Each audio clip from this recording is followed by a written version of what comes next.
لو انت ناوي تدور على سكن عشان الجامعة فالفيديو ده ليك، خاصة لو كنت داخل أولى سنينك الجامعية. هديك شوية نصائح وتجارب تمشي عليها عشان تتجنب الأخطاء اللي أنا وزمايلي وقعنا فيها. النصائح دي مبنية على تجارب وكلنا أجمعنا عليها، كل واحد قال نفس الكلام ولكن بصيغ مختلفة وأنا جمعتهم لك وحطيتهم لك في فيديو واحد. رقم واحد، ما تتأخرش.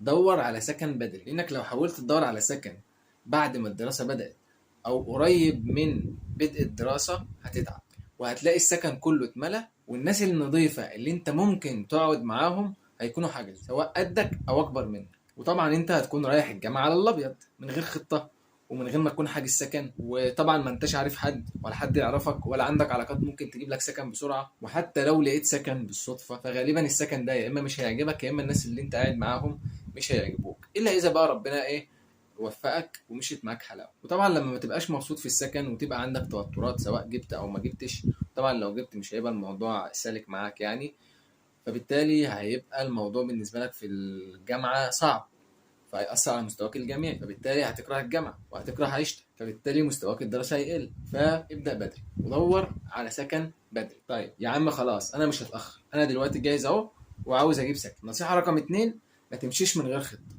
بحيث انك تبحث عن سكن كويس قبل ما تمشي. طب هبحث عن السكن فين؟ عندك ثلاث طرق، انا جربت اتنين واتفرمت منهم الحمد لله، ويا ريتني كنت اعرف التالت، بس انا اقول لك اللي انا ما كنتش اعرفها. اول حاجه، اول طريقه ودي اللي انا ما كنتش اعرفها للاسف، ما عرفتهاش غير بعد فتره يعني، وهي جروبات الفيس. في جروبات كتير على الفيسبوك بينشروا فيها سكن للطلاب والطالبات. طبعا انت بتشوف صور الشقه وبتتصل على السمسار وبتتفق معاه على السعر. خلي بالك ما تدفعش جنيه الا لما تكون شفت الشقه بعينك واستلمت. طيب ايه هي المناطق اللي انا ممكن ابحث عنها على الفيسبوك؟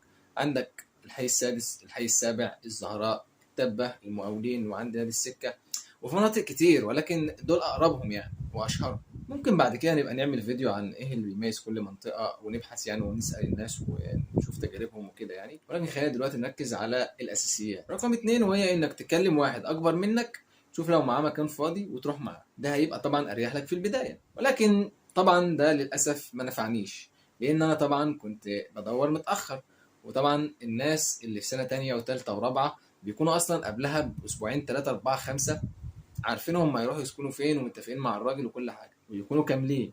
فبالتالي انت لما تيجي تقول له انا عاوز اقعد معاك، يا اما هيكون كامل يا اما اصلا هو اصلا عنده صحابه اوريدي، فصعب ان هو يقعدك معاه يعني، الا لو انت عارفه قوي قوي يعني.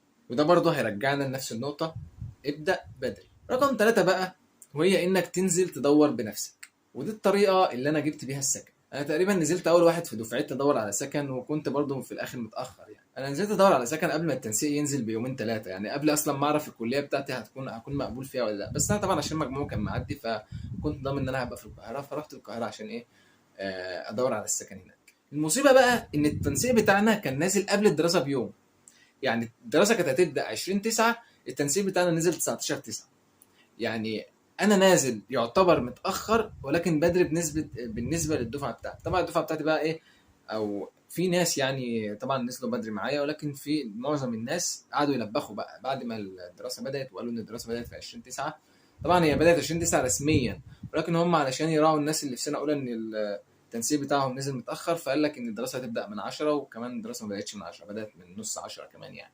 والاول كده كان كله كان حنكش، ولكن انا ما عملتش اعتبار لكل ده، وبرضه نزلت حاولت انزل ادور بدري بحيث ان انا اصلا اخد على الاجواء، وحتى لو هروح الجامعه مش هدرس، هروح اتعود على الجو، اعرف الاماكن، اعرف الدنيا ماشيه ازاي، ارتب اموري كده يعني. طبعا في تفاصيل كتير اصلا في حته ان انا نزلت ادور على سكن دي، ولكن ان شاء الله نبقى نعمل لها فيديو منفصل.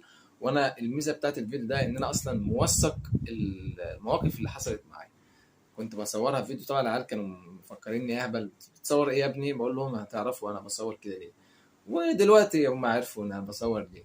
ان شاء الله اعمل فيديو بقى وجايب لكم الموضوع من قلب الحدث يعني، وبحكي بقى التفاصيل. على العموم تروحش متاخر وما تروحش من غير خطه. رقم ثلاثة بقى، انا عاوزك وانت بتحط الخطه تتوقع اسوأ الظروف، ما تتوقعش ان الدنيا هتمشي معاك حلاوه، وفي نفس الوقت ما تعقدش نفسك وتخاف من التجربه، لا خليك متزن كده وصلب، وفكر فيها على انها تجربه جديده تستحق الاقدام.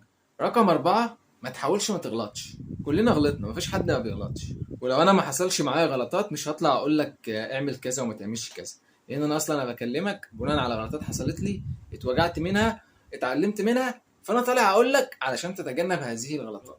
فالشخص الفهمان مش اللي ما بيغلطش، لا، ده اللي بيغلط بس ما بيكررش غلطه وبيتعلم منه. وفي نفس الوقت لما تغلط بدري هتتعلم بدري فهتقدر تتصرف بدري.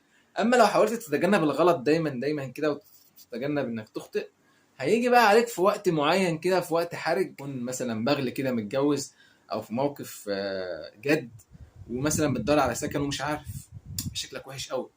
اما بما انك دلوقتي طالب، دور يا باشا واغلط وتعامل مع السماسرة وتعامل مع النصابين وتعلم وعيش. اتك على الصبر بقى كده شوية، علشان ده اهم حاجة في الفيديو، لان مفيش اي حد سألته عن تجربته وسألته ايه الحاجة اللي ممكن تفيد بيها غيرك الا وقال لي النصيحة دي، وهي انك مش اي حد تقعد معاه، اقعد مع ناس شبهك، يا اما بتحبهم يا اما على الاقل بتتقبلهم. ما تقعدش مع ناس بتشرب سجاير، وهي العيال بتوع اليومين دول اللي هم خارجين من بيتهم عشان يلبسوا ويتفسحوا ويقابلوا بنات ويعيشوا بقى سن المراهقة والشغل ده يعني، وياخدوا من أبهاتهم الفلوس بناء على إنهم في جامعة ومحتاجين مصاريف ومش عارف إيه.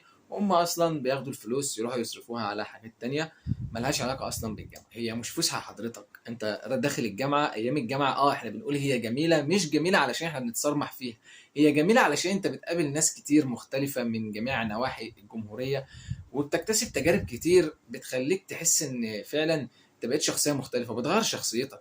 انما احنا ما بنقولش انها جميله علشان هي بتضيع وقتنا او ان احنا مثلا بنروح نتصرمح فيها، لا.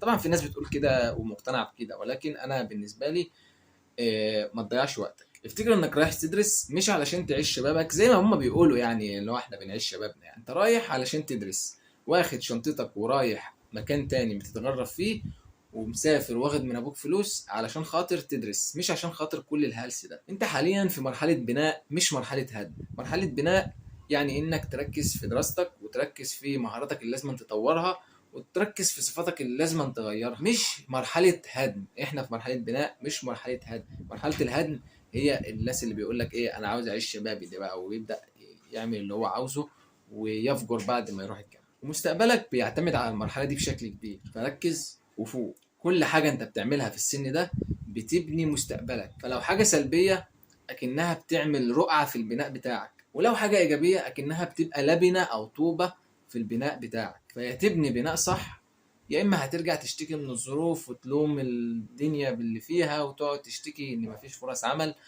وان الدوله مش موفره لك فرص عمل، وتقعد بقى تلوم اللي حواليك. هتقول لي ايه علاقه الصحاب بكل اللي انا بقوله لك ده؟ هقول لك والله العظيم انت مش هتحس بده غير فعلا لما تكون في الموقف. اما تصحى الصبح تلاقي مثلا 4 ولا 5 من اللي قاعدين معاك، اذا كانوا كلهم يعني، قاعدين يتفرجوا على التليفون اللي هو التيك توك 24 ساعة وما بيعملوش حاجة ولا بيذاكروا، ولو راحوا الجامعة بيروحوا كده يثبتوا حضور ويجوا. انت اصلا نفسك هتتقفل من المذاكرة، مش هيجيلك نفس. على عكس لو انت صحيت الصبح او ايا يكن صحيت امتى، لقيت زميلك عمال قاعد يذاكر، انت غصب عنك هتذاكر، هتغير منه وهتذاكر وهتحاول تنافسه، فهو هيشدك للحاجات الإيجابية. فالصاحب فعلا ساحب. فما تستقلش بحتة الناس اللي انت هتقعد معاهم. وزي ما قلت لك واقولها لك تاني، ما تقولش انا هعيش مع نفسي او انا هعيش لوحدي او انا هبقى في حالي وهم في حالهم.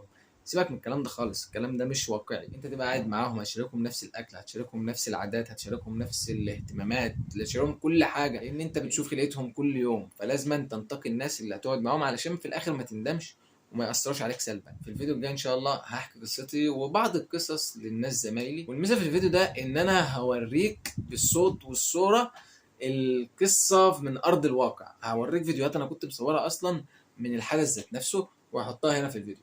اما بالنسبه لزمايلي فانا هاخد منهم الكلام بلسانهم هم، انا مش هحكيه، انا هحط الرساله بتاعتهم قدامي وهقراها لك.